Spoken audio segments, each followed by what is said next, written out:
What's up, everybody? It's Sugar and Spice Topics, and this is spicy, and this is a spicy topic because we're talking about Omarion, who I think is so fine. This dude is so cute to me. And Apryl Jones. If y'all don't know Apryl Jones and Omarion, you're under a rock. Psych, you're not under a rock, because everybody don't listen to everybody's music. So just listen to the situation. You got three people involved here. You have a man who is in a group with another man, and then he has a baby mom. He had a relationship with this baby mom at one point, but they're no longer together. This baby mom and his friend or this bandmate and her are in a relationship. That's the situation here. Apryl Jones is in a relationship with her baby dad's bandmate. These band people, Omarion and Fizz, they grew up together in this band. Apryl is going to explain in this interview she did with Nick Cannon on his radio show. She's going to explain and try to paint the picture that Omarion and Fizz was never really friends, because she's trying to make excuses. So let's check out some of this interview, and then I'll be back with my commentary. Right. So the perception is that first, and it's like, no, like when I was pregnant, when me and O were in a relationship, you know, and I was pregnant with my children, none of those guys were around during my whole 4.5 years of my relationship with O. So you knew Omarion before you knew... I never even knew the boys. They were never around. I had never met them, ever. They were never around. He never spoke of them in any capacity. They were never around. And the only person that I knew of was Drew once we got on to Love and Hip Hop the first season. Right. And that's when I met him. But the only time they were ever around each other was for the filming purposes. Outside of that, there was no friendship. So, you know, again, that was 2016 that me and Omari broke up, May of 2016, right? Right. I go through a whole transformation period up into 2017, not dealing with O, just only for the purposes of our kids. Right. And up into the end of 2017, reconnecting with Drew, because I was having my wine at the time, doing my wine event. So he was like, yo, let me get some of the wine. And I'm thinking, shoot. Yeah. This is crazy, because I'm thinking these two are friends like that in my mind too. Right. And then he's like, no, we ain't never been cool. So when we sat down and we had a conversation, and I'm like, you know, letting him try some of my wine, he's kind of telling me certain things, and I'm talking to him, and I'm finding out certain things that O has lied to me about, just like putting the pieces of the puzzle together. Right. So that was end of 2017 going into 2018. Mind you, at that time, I'm dating other people. Okay. There is no... So you and O aren't together. Me and O aren't together, and me and Drew don't like each other at that point. Right. It's just... He just kind of came back into my life as a friend, and kind of, you know, with you guys met on Love and Hip Hop. We met through Love and Hip Hop, 100%, yes. And so you're talking about now I'm proceeding into 2018. I'm dating certain people, you know, living my best life, just as being single, focusing on my kids, focusing on my businesses, my wine and all that, giving back to the community with my wine, empowering women through that. And it's not until 2019, this season, where me and Drew are actually now involved. To narrow down this entire interview, which I did not play the full interview, it was very interesting and very, to me, intriguing, but I'm going to narrow down my thoughts about the entire interview. Nick asks Apryl, what's your perception of this love triangle? And Apryl starts by saying people have this perception that B2K was close and friends, but that's not the case. She said, I even thought they were close. So to me, she's already trying to get us to think that they're not friends. I don't care though. They grew up together in a group. They were young and then they got old. And no, they might not have been best friends. In most scenarios, groups are not friends. They are put together to become a group. You know, they have auditions sometimes. So no, that does not mean they were close. It just still is a line of boundaries that you cross. You cross the boundary though. You cross the boundary. Apryl talks about how she was pregnant. None of the guys were around during her whole 4.5 years of a relationship with Omarion. She says she never even met them. So she was basically, again, trying to let us understand that these people wasn't friends. They wasn't friends. I didn't smash the homie. But in all actuality, you did. You smashed the homie. She even said that Fizz told her that Omarion and her was not friends. Now, I have a problem with that. It's like Fizz was already plotting on Apryl, and he used her in her time of vulnerability. He used her to get at Omarion, in my opinion. You used her. You wanted to get with her. You wanted to use her body. You thought she was cute, attractive. And then you saw that she was hurting because obviously you were watching. So Fizz tells her again that they wasn't friends. Nah, me and O wasn't friends. Yeah, okay. Nick asked Apryl, as a mother, do you think about how you're presenting yourself? What do you think about your kids viewing this, considering Omarion, who he knows of as a good guy and the father of your child? Apryl says, I always think about my kids, but I'm also a human being. I'm going to make mistakes. Just be honest about my choices. So again, Apryl does not want to see. She's in denial. There's like a veil over her, she put over her eyes in order to go and satisfy her lust. She does not want to see. So she says, let's just cure that guilt by saying, I'm going to do what I want to do, and I'm going to be honest with my kids. Not thinking about how that's really going to affect her kids, and later on when she moves forward, because she will, how she's going to feel about her choices. Is she going to keep the veil over her eyes? Because some people do. They just don't want to see that they were wrong. In the interview, Apryl also said that Omarion shows that he's not bothered to the world, but he bothers her. Now, that could be true, because he could be just that. Because Omarion, when he did the Vlad interview, he said that he's a private guy. You know, he's just like, and you can tell Omarion is not he's not doing what Fizz and Apryl are doing. He's not putting his life on display. He did that on Love and Hip Hop, which he on the Vlad TV interview, he also said he did that for business purposes. He was putting his business first. He did that to make money for his family at the time. Again, the guy's a private guy. So I can see him not putting his business on Front Street and showing all his emotions out, putting them out there for the world to torment him with. I think it's smart. You know, Beyonce does it. Hey, I aspire to do it, but no, I'm just kidding. But yeah, so Apryl was saying that he bothers her. Now, how much of that is true? I don't know. But I mean, it's very liable. He is human, so he will have some type of reaction. Because you're a private person and you care about your self-image, why would you want your kid's mom to be putting her business out there for the world to throw stones at her? Because we are judging her, we're criticizing her, and we're looking at her sideways, as we should, because this is not cool. You smashed the homie. So I want to get to Omarion's perspective, because I did catch his Vlad TV interview, because Apryl seems to say, she gives her explanation in this interview of why she did this. And I just took notes. I took notes.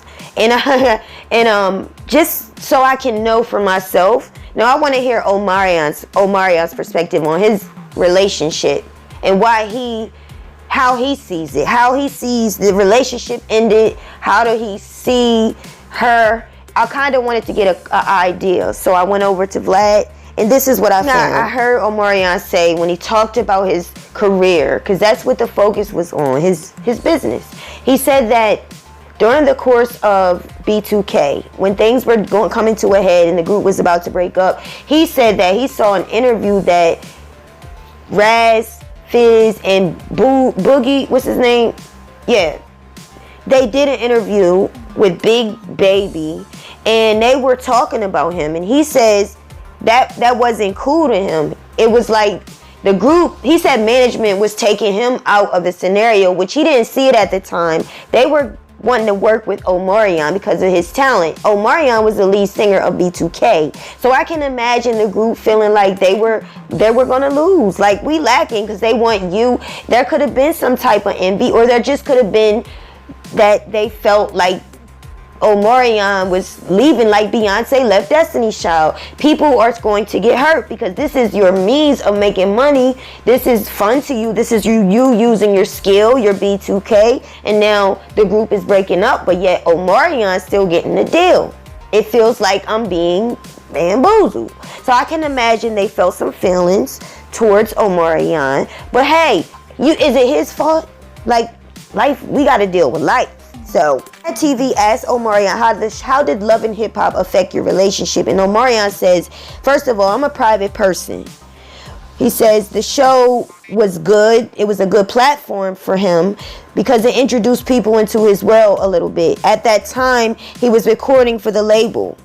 And I'm sorry, he was recording, the label wasn't supporting his record. So he thought that the visibility would help build his album because he was bringing out his song. So that's how he looked at it. And as far as Little Fizz, when Omarion did his interview with Vlad TV, Vlad actually cut in and edited Fizz interview he did previously to the interview. Fizz said to Vlad TV that and him was close. But then I guess it was more to that Vlad didn't show. He panned it back to Omarion and he said that Fizz said they wasn't close. So I don't know, but O's reason for breakup was miscommunication. And it was very much so because Vlad asked Omarion if you can give one word of why you and Apryl broke up. Omarion said it was miscommunication, and it certainly was. So in conclusion of all of this, I just wanted to get perspectives here. And what I find as a perspective for why Apryl decided, let's go by Apryl decided that she would make such a choice as she did. Now, I don't like the choice she made. To me, you smashed a homie. You lost respect. And it's just not a good look. It's something you are going to look back on. And you are going to regret this. You might not regret your choice of being you, doing what you want to do. That you're human and you doing what you want to do, living your life. But you will regret that you chose to do it with Fizz. I guarantee it, honey.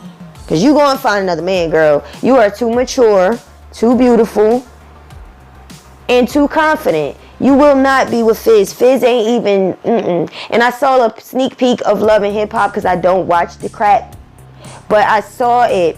And when Apryl asked Fizz, when they sat at that dinner table, and she asked Fizz, would you marry me? You could see Fizz's first reaction. Go by that, because that's the real deal. He did not want to marry her. He looked at her like the smile left. He looked at her like he wanted to say no. What? Yeah, he don't want to marry you. This is just fun for him. It was all about hurting Omarion, because they wanted Omarion to be a lead solo artist and left him dry. So in conclusion, let me wrap this up. Here, let me break down what I got out of the interview as to why Apryl chose to go this disastrous way. The number one reason Apryl said that I paid attention to is that she loved Omarion, that she was going through a lot. She said that she wanted to spend her life with him. She was going through postpartum away from her family because her family, I believe, is from Chicago and she was living in LA. She didn't have any family around. She says they were in a different state. He said that she wasn't getting the help and support from Omarion. She also said that financially she wasn't getting money from him like she should have been. For example, she said that he was paying her $700 and claiming that he didn't make more money when she's insinuating that he does make more money and was only paying him that amount. That he left his family and that's how they ended up not being together. She said she couldn't give Nick the reason he left. And that was sad to me when she said that. She was like, I don't know, basically. That hurt me. I was a little hurt.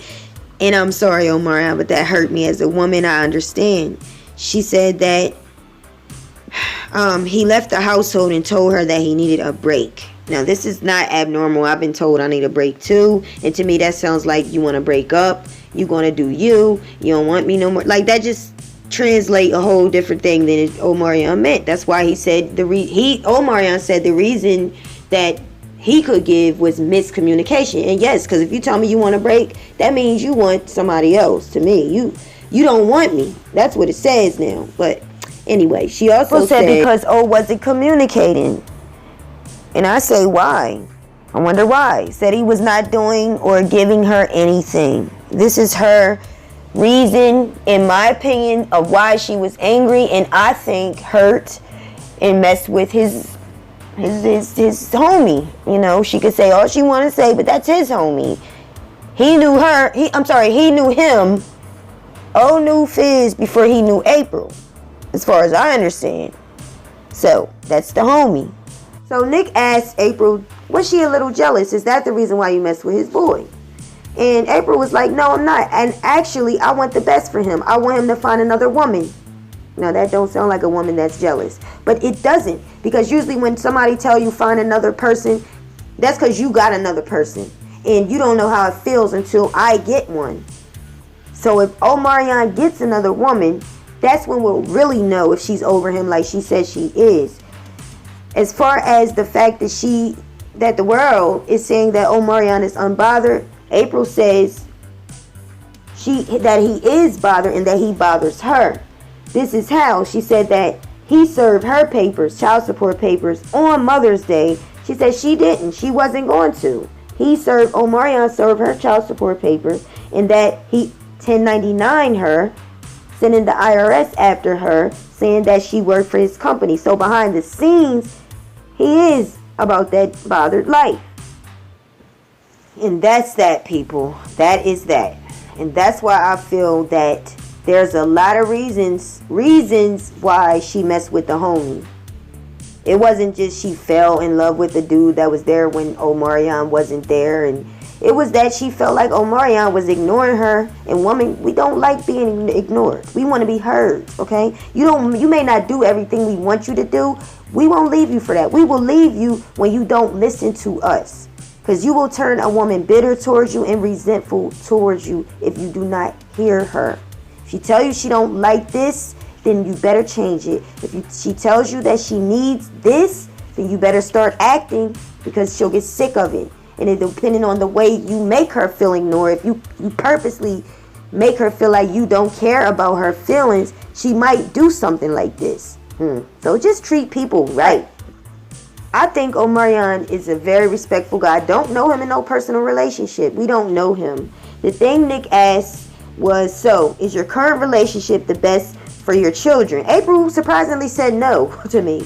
She said no. She's been yes and everything else and being like all about what she want to do, but she did say no. She says, but I tried to communicate to Omarion, and again, that was his answer when he was asked by Vlad TV. He said the problem was the miscommunication. Yeah, she felt he didn't support her. She was struggling. She was going through depression after she had her daughter. That is a baby coming out of your womb. That's like an alien. Like, not a baby is not an alien, but it's like a whole life in you growing. It's hormonal. Can you imagine pushing a baby out, carrying it for 9 months? Can you imagine the pain people go through, like these problems raising their kids due to postpartum? Some women don't even want to see their kids. They're grossed out, or they just feel like funny because they just had a baby. Some men, I think, leave because they see the woman can't push out a whole person. So this is not easy for a woman to go through, especially alone. She felt alone. She felt hurt. She wanted Omarion at the time. Now, she doing her. Do I think it's a good idea for her to do that with Fizz? No, I don't. Because that's going to make you look bad. It makes Omarion look bad. And it makes your kids feel bad when they grow up. What do y'all think? Let me know in the comments. I cannot wait to see what you got to say. Okay? Thank you for listening. Peace.